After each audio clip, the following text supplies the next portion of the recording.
Hello students and welcome back. आज हम electrochemistry वाले चैप्टर का नया टॉपिक स्टार्ट करने जा रहे हैं, जिसका जो टाइटल है कंडक्टेंस ऑफ इलेक्ट्रोलाइटिक सॉल्यूशन। इसके पहले वाले टॉपिक में हमने सेल पढ़ा कि इलेक्ट्रोकेमिकल सेल कैसे होता है, वो वर्क कैसे होता है, वर्क कैसे करता है, ठीक है। और इलेक्ट्रोकेमिकल सेल का आप किसी भी कंसंट्रेशन के लिए उसका पोटेंशियल कैसे डिटरमाइन कर सकते हो, ठीक है। बहुत सी चीज़ें हमने जानी। अब हम इस पर्टिकुलर टॉपिक में इलेक्ट्रोलाइटिक सॉल्यूशन का कंडक्टेंस पढ़ने वाले हैं। साथ ही साथ हम मेटेलिक कंडक्टेंस और इलेक्ट्रोलाइटिक कंडक्टेंस को कंपेयर करने वाले हैं।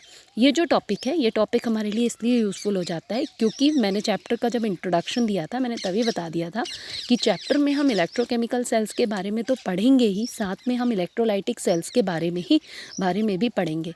ये दोनों ही जो सेल्स होते हैं, they are having opposite mechanism, जो मैंने आपको एक बार इंट्रोड्यूस किया है। अब again we are going to read the electrolytic cells in detail, but first of all we should know कि व्हाट इज़ कंडक्टेंस या related terms which are actually associated with electrolytic solutions, ठीक है। तो मैं start करती हूँ अब ये टॉपिक। अब यहाँ पे हम देखेंगे कि ये जो हमारा आपको पता है, आपने अपनी 10th क्लास में पढ़ा हुआ है कि कुछ इंपॉर्टेंट टर्म्स होते हैं जो इलेक्ट्रिसिटी से, एक्चुअली मेटलिक कंडक्टर्स के लिए आपने पढ़ा है। फिर से कि मैं उनको रिकॉल करूँगी, फिर हम जाएंगे इलेक्ट्रोलाइटिक कंडक्टर्स पे, ठीक है।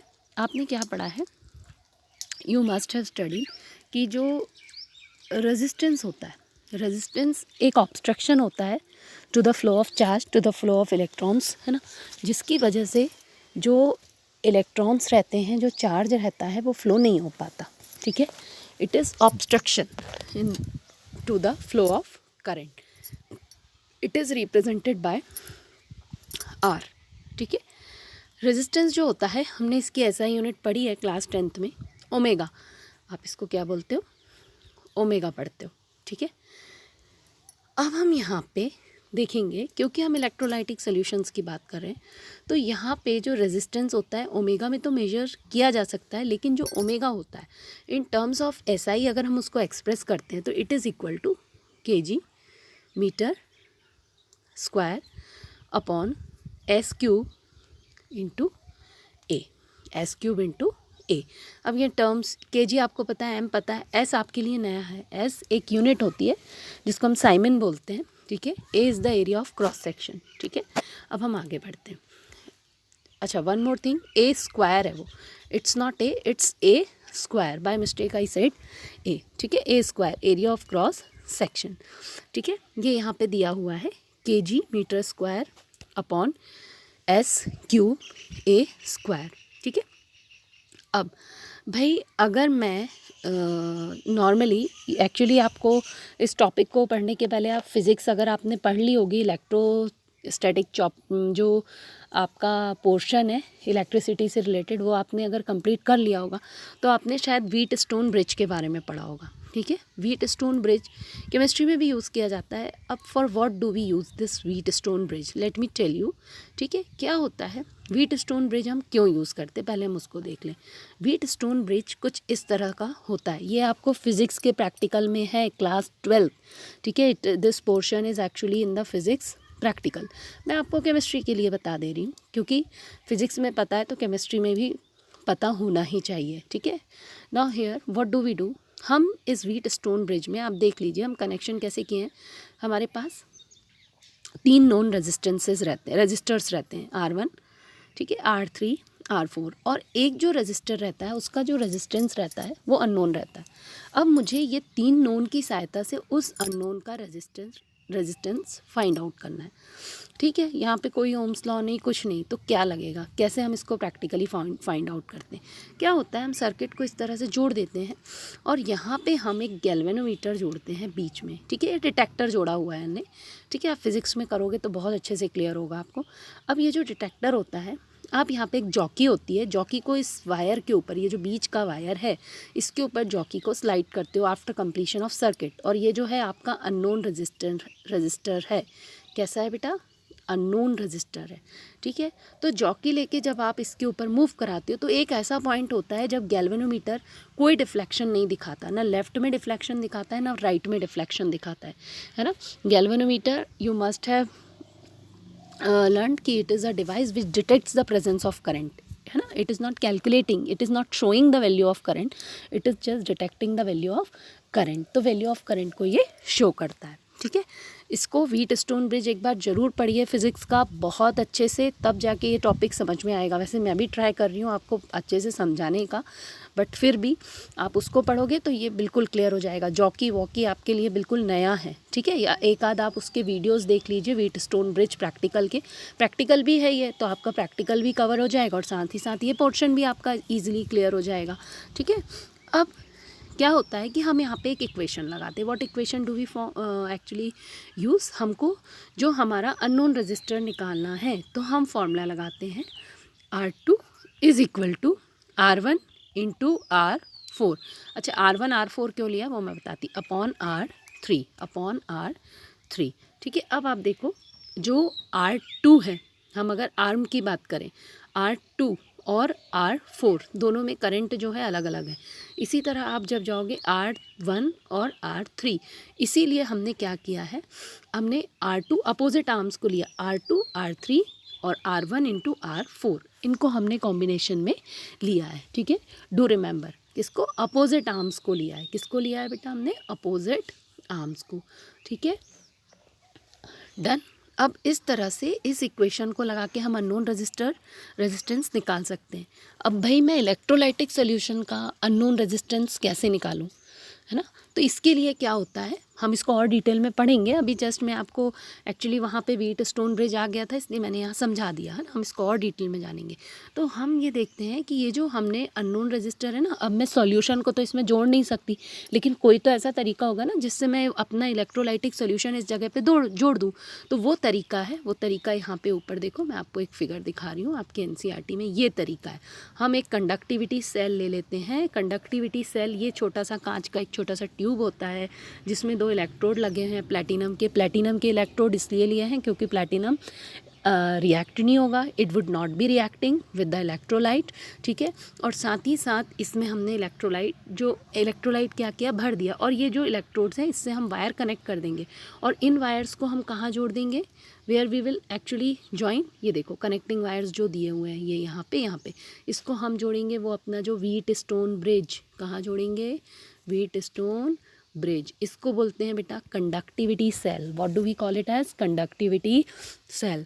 तो कंडक्टिविटी सेल को आप वहाँ जोड़ दोगे और फिर वो इक्वेशन लगाओगे जो मैंने आपको बताई, R2 is equal to R1 into R4 upon R3, ठीक है। अभी बताइए मैंने एक इक्वेशन, बिल्कुल ठीक है। उस इक्वेशन को आप यूज़ करके, this equation you can calculate the unknown register, ठीक है। ये तो हमने रेजिस्टेंस निकाल लिया, रेजिस्टेंस ऑफ अननोन रजिस्टर निकाल लिया, ठीक है।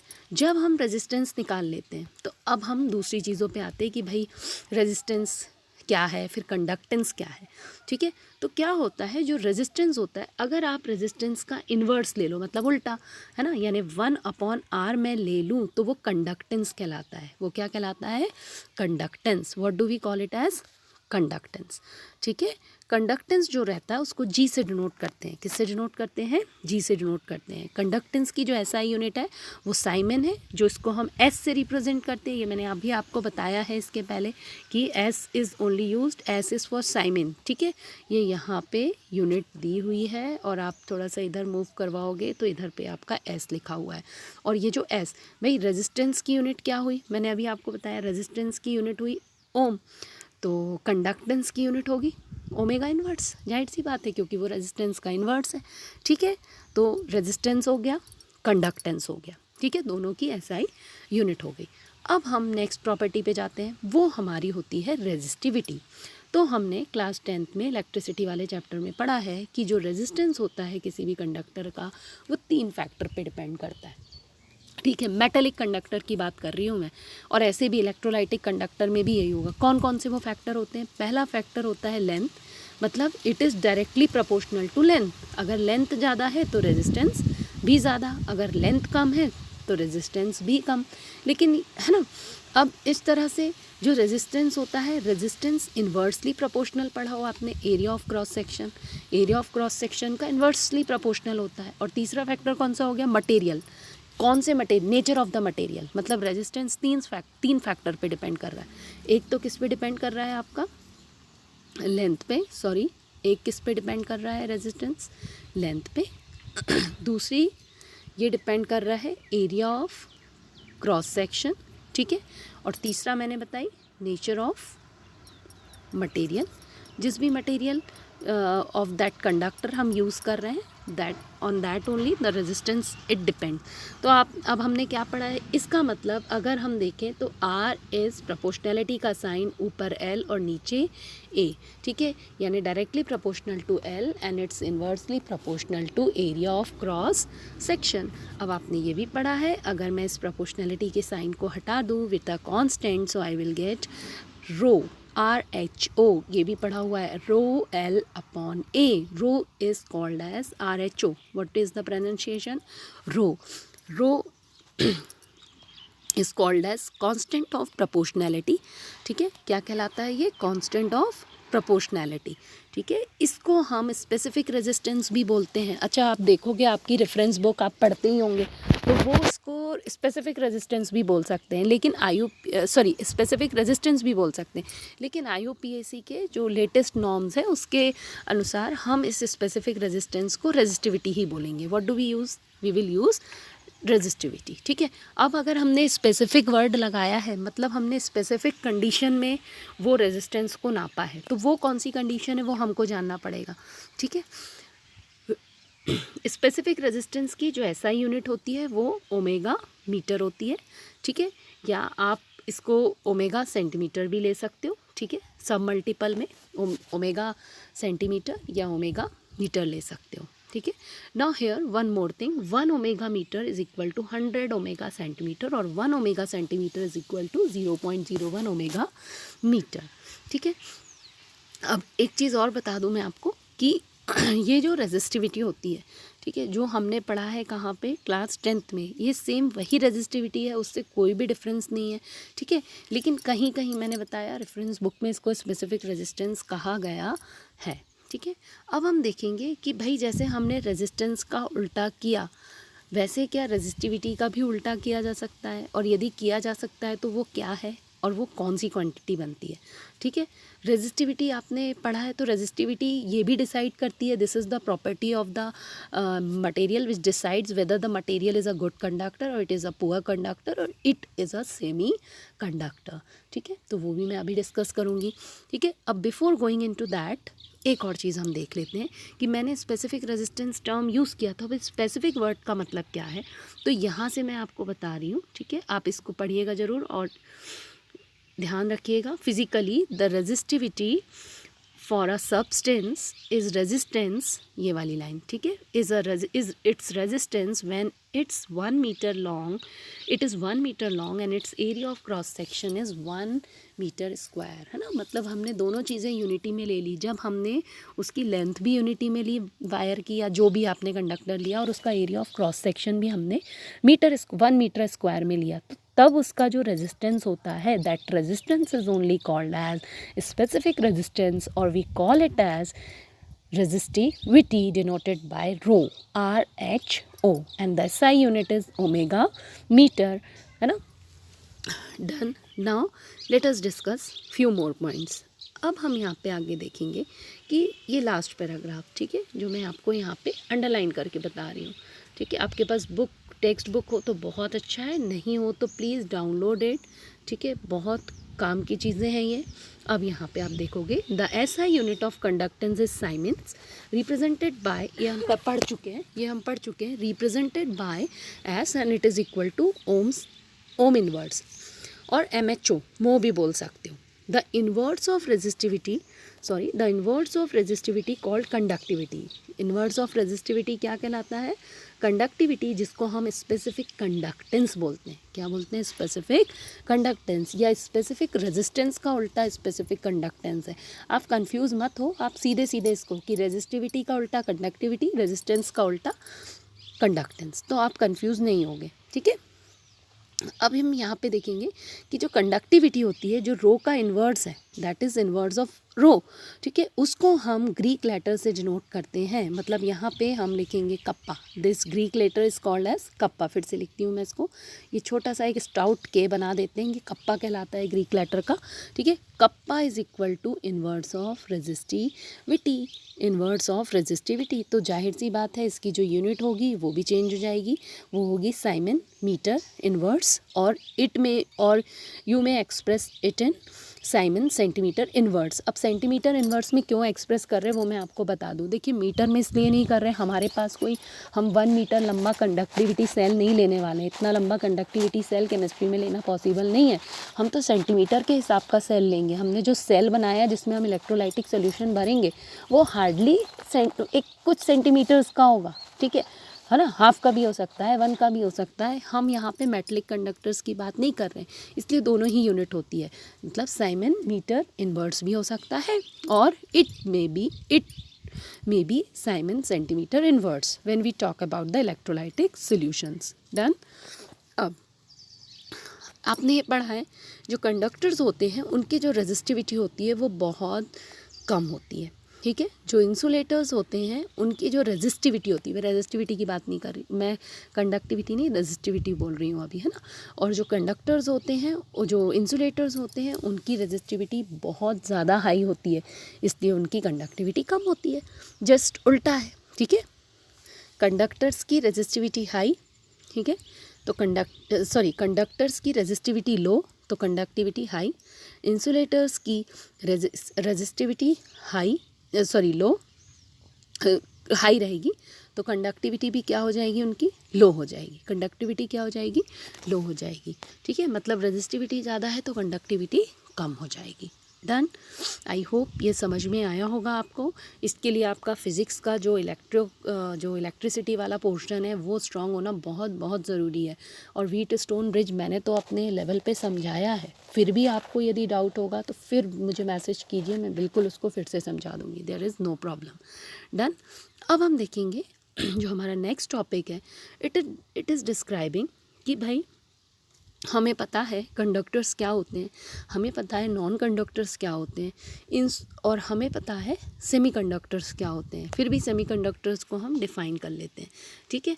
सेमीकंडक्टर्स वो सब्सटेंस होते हैं जिनकी कंडक्टिविटी लो रहती है, लेकिन उस कंडक्टिविटी को बढ़ाया जा सकता है बाय डोपिंग, ठीक है। ये सॉलिड स्टेट जो चैप्टर है उसका एक पोर्शन है जिसमें हम क्या करते हैं कि एक मटेरियल की डोपिंग कर देते हैं या मिलावट कर देते हैं दूसरे मटेरियल में, जिससे क्या होता है कि कंडक्टिविटी, जो पुअर कंडक्टर है उसकी कंडक्टिविटी को एनहेंस कर सकते हैं। क्या कर सकते हैं, एनहेंस। इंसुलेटर की बात नहीं कर रही हूँ, स्लाइटली पुअर कंडक्टर की बात कर रही हूँ, ठीक है। आप इसको हम इंसुलेटर की कंडक्टिविटी नहीं बढ़ा सकते, नेवर, ठीक है। I am talking about the conductivity of the material which are having actually already which have the conductivity but low, ठीक है। नाउ अगेन अब हम देखेंगे कि सुपर कंडक्टर्स, ठीक है। सुपर कंडक्टर्स भी आपने सुना होगा। सुपर कंडक्टर्स वो कंडक्टर्स होते हैं जिनका जो रेजिस्टिविटी होता है वो ज़ीरो होता है। क्या होता है, ज़ीरो होता है। मतलब ज़ीरो रेजिस्टिविटी मतलब हाईएस्ट कंडक्टिविटी ऑफर करते हैं, मतलब बहुत बहुत अच्छे कंडक्टर्स रहते होंगे ये। इज़ इट क्लियर और नॉट। तो सुपर कंडक्टर्स भी होते हैं। फिर पहले अब यहाँ पे एक आप छोटा सा पॉइंट देखिएगा, this is only for your knowledge, ठीक है। Earlier only metals and their alloy at just wait at very low temperature 0 to 15 kelvin were known to behave as super conductors. पहले एलॉय और उनके कुछ मेटल्स और उनके alloy वही super conductors की तरह बिहेव करते थे, लेकिन very low temperature, at very low temperature, ठीक है। लेकिन अब जो सेरेमिक मटेरियल्स होते हैं, ठीक है, मिक्सड विथ सम ऑक्साइड्स, जिनको हम कुछ ऑक्साइड्स के साथ मिक्स कर सकते हैं, है ना, they are also showing the super conductivity even at the high temperature like 150 kelvin, ठीक है। तो ये आपके नॉलेज के लिए, आप इसको ध्यान में रखिए, है ना। मुझे नहीं लगता MCQs में इस तरह के क्वेश्चन आपको आ सकते हैं, फिर भी नॉलेज इस पावर, इसलिए नॉलेज तो आपको होना ही चाहिए, ठीक है। अब हम डिफ्रेंशिएट कर लेते हैं कि इलेक्ट्रोलाइटिक कंडक्टेंस और मेटेलिक कंडक्टेंस में क्या डिफरेंस है। तो let us talk about metallic conductance. सबसे पहले जो मेटलिक कंडक्टेंस होता है वो 3 फैक्टर पे डिपेंड करता है। The nature and structure of metal, जाहिर सी बात है जो मेटल गुड होगा, या कहना चाहिए जैसे सिल्वर है ना, सिल्वर इज़ बेस्ट कंडक्टर है, ठीक है। लेकिन वहीं पे हम अगर कोई ऐसा मेटल कंपेयर कर दें, मैं जिंक का ले लूँ अगर सिल्वर के मुकाबले, तो zinc is not good conductor of electricity, ठीक है। Now second one, the number of valence electron पर एटम। जैसे एल्युमिनियम आपने देखा, aluminium is very very good conductor of heat and electricity. Copper is also good conductor of heat and electricity. तो ये जो conductance रहता है वो वैलेंस इलेक्ट्रॉन्स पे भी डिपेंड करता है। भाई जितने वैलेंस इलेक्ट्रॉन्स रहेंगे और यदि वो फ्री हैं, वो पेयर्ड ना हो, तो वो एक बैंड से दूसरे बैंड में जा सकते हैं। जो आपने पढ़ा है ना, मतलब क्या होता है, जो फॉरबिडन जोन को क्रॉस करते हैं इलेक्ट्रॉन्स, जब उनमें कंडक्टिविटी आती है तो इलेक्ट्रॉन्स जो रहते हैं वो फॉरबिडन जोन को क्रॉस कर जाते हैं और कहाँ चले जाते हैं, कंडक्टेंस बैंड में चले जाते हैं। इज़ इट क्लियर और नॉट? तो इलेक्ट्रॉन का जितना ज़्यादा मूवमेंट होगा, इलेक्ट्रॉन्स जितने ज़्यादा फ्री होंगे, तो जाहिर सी बात है मटेरियल उतना ही अच्छा कंडक्टर होगा। टेम्परेचर है ना, जो इलेक्ट्रिकल कंडक्टेंस होता है वो टेम्परेचर पे डिपेंड करता है। वो टेम्परेचर बढ़ाने के साथ कम होता जाता है। अगर टेम्परेचर ज़्यादा है तो कंडक्टेंस क्या हो जाएगा, कम होता जाएगा। कंडक्टेंस क्या होता जाएगा, कम होता जाएगा। डन, ठीक है। अब यहाँ पे हम देखेंगे, जब हम मेटलिक कंडक्टर्स की बात करते हैं तो यहाँ पे हम पहले भी डिस्कस कर चुके हैं कि इलेक्ट्रॉन्स का जो मूवमेंट होता है from one terminal to another terminal होता है, ठीक है, मेटलिक कंडक्टर्स में, ठीक है। और जो करंट का फ्लो होता है वो it is opposite to the flow of electrons. अब हम इलेक्ट्रोलाइटिक कंडक्टेंस पे जाते हैं, क्योंकि हमारा जो मेनली ये जो चैप्टर है it is like basically dependent on electrolytic conductivity, है ना। फिर भी मैंने मेटलिक कंडक्टेंस के बारे में आपको बहुत कुछ बता दिया, ठीक है। अब हम देखेंगे कि जब हम इलेक्ट्रोलाइटिक कंडक्टेंस की बात करते हैं तो इलेक्ट्रोलाइटिक कंडक्टेंस में हम आयंस की बात करते हैं। भाई वो मेटल तो नहीं है कि इलेक्ट्रॉन निकल के जा रहे हैं, यहाँ पे तो आयंस, जितने ज़्यादा आयंस फ्री होंगे उतना ज़्यादा कंडक्टिविटी बढ़ती जाएगी, उतनी ज़्यादा कंडक्टिविटी या कंडक्टेंस जो होगा वो बढ़ता जाएगा। तो हम देखेंगे, और आपने ये भी पढ़ा है कि कुछ इलेक्ट्रोलाइट्स जो रहते हैं या इलेक्ट्रोलाइटिक सॉल्यूशंस जो रहते हैं वो स्ट्रॉन्ग इलेक्ट्रोलाइट्स रहते हैं, कुछ जो रहते हैं वो वीक इलेक्ट्रोलाइट्स रहते हैं, ठीक है। स्ट्रॉन्ग इलेक्ट्रोलाइट्स की कंडक्टिविटी हायर रहेगी because they are furnishing more ions in the solution, whereas the weak electrolytes they furnish less ions in the electrolytic solution, ठीक है। अब हम देखेंगे on what factors the electrolytic और ionic conductance it depends, ठीक है, या conductivity it depends। पहला फैक्टर है द नेचर ऑफ इलेक्ट्रोलाइट। ये मैंने आपको बता दिया, इलेक्ट्रोलाइट दो टाइप के होते हैं, strong electrolyte and weak electrolyte, ठीक है। Second one, the size of ion produced and their solvation, ठीक है। आयन्स जो कितने बड़े साइज़ के हैं, कितने छोटे साइज़ के हैं, और वो कितना सोलवेट होते हैं, ठीक है, how much they are getting solvated, ठीक है।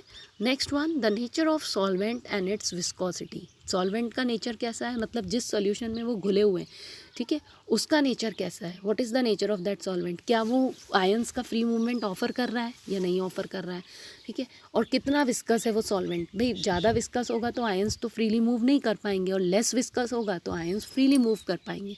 इज़ इट क्लियर और नॉट, ठीक है।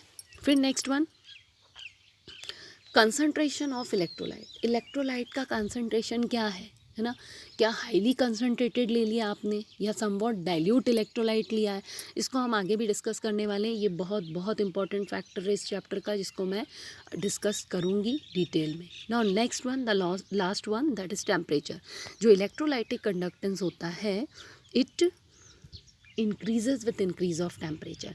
और यहाँ पे हमने मेटेलिक कैरेक्टर क्या देखा था, it decreases with increase of temperature, लेकिन यहाँ पे क्या होगा, it increases with increase of temperature. तो these are the basic differences between metallic conductance and electrolytic conductance. ये आपका बहुत बहुत इंपॉर्टेंट क्वेश्चन है, ठीक है। हालांकि बहुत बड़े फॉर्म में नहीं आएगा, लेकिन एटलीस्ट हमको दो डिफरेंसेस तो याद होने चाहिए, है ना। CBSE कभी भी बहुत लंबे इस तरह के आंसर्स नहीं देता है कि आप उनको पूरा एक ऐसे टाइप में लिखो, बस आपको उसमें से वो बेसिक नॉलेज से रिलेटेड क्वेश्चंस फ्रेम करवाते हैं, ठीक है। डन। तो this was all about the electrolytic conductance. इसमें हमने 4 चीज़ें सीखी। हमने सीखा रेजिस्टेंस, फिर हमने पढ़ा कंडक्टेंस जो इन्वर्स होता है रेजिस्टेंस का। फिर हमने रेजिस्टिविटी पढ़ी और रेजिस्टिविटी के बाद हमने कंडक्टिविटी पढ़ी। ये इससे रिलेटेड है, ये इससे रिलेटेड है। Is it clear? More is there, बहुत सारा है अभी इसके आगे, ठीक है, जो हम पढ़ने वाले हैं, सेल कांस्टेंट एंड ऑल, ठीक है। कुछ चीज़ें और मैंने आपको बताई, व्हीटस्टोन ब्रिज एक्सेट्रा, ठीक है। Now keep on recalling all these things. In my next audio I am going to discuss measurement of conductivity of ionic solution, जो ऑलरेडी मैं हाफ पोर्शन यहाँ डिस्कस कर चुकी हूँ। ये जो मेजरमेंट किया जाता है with the help of Wheatstone bridge किया जाता है ना। और यहाँ पे मैं इसको फिर से की डिटेलिंग करूँगी और आपको बताऊँगी किस टाइप का हम करंट यूज़ करते हैं और क्यों यूज़ कर सकते हैं, है ना। ये सारी चीज़ें हम डिटेल में आगे पढ़ेंगे। फिर हम पढ़ेंगे सेल कांस्टेंट क्या होता है, ये तो हमने पढ़ा नहीं है, all the things, and then we will solve the numericals which are related to this particular topic. Okay, numericals also I am going to explain you. So I hope जितना मैंने समझाया है उतना तो आपको समझ में आ गया हो, ठीक है। In next audio I will discuss more. Thank you.